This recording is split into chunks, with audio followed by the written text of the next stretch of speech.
Pelajaran kedua yang gua ambil di 2025, ya, ini sebenarnya gua ambil dari film ya, atau novel dari Dune, karyanya Frank Herbert, yaitu "Fear is not real", ya. "Fear is the mind killer", itu gue belajar. Ketakutan tuh nggak ada yang pernah real.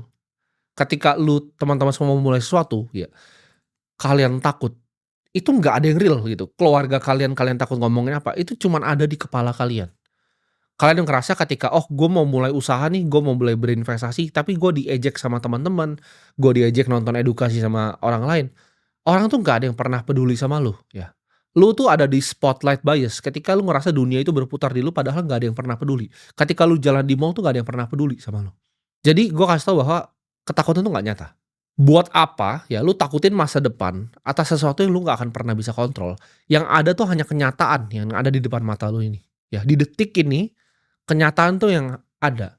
Ketakutan di masa depan tuh nggak ada, ketakutan di masa lalu tuh juga nggak ada. Yang kita bisa kontrol tuh cuman satu, ya dunia luar kita nggak bisa kontrol, yang kita bisa kontrol adalah pikiran kita. Kita mau maju atau kita nggak mau maju. Gue hidup di mana gue itu nggak pernah pengen gagal, gue orangnya sangat kompetitif ya. Ternyata nggak ada yang masalah, ternyata gagal itu bahkan nggak semenakutkan itu, ya.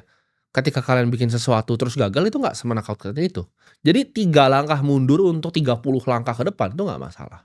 Gue selalu takut gitu kan, gimana kalau misalnya tahun ini investasi gue portofolio nggak bertumbuh gitu kan, gue punya target gue pengen bikin dana abadi, gimana kalau ini nggak tercapai? Tapi setelah gue pikir-pikir, nggak semua faktor gitu bisa kita kontrol. Semua itu ada waktunya ya. Fear is not real, ketakutan nggak nyata, yang penting kita berani untuk maju.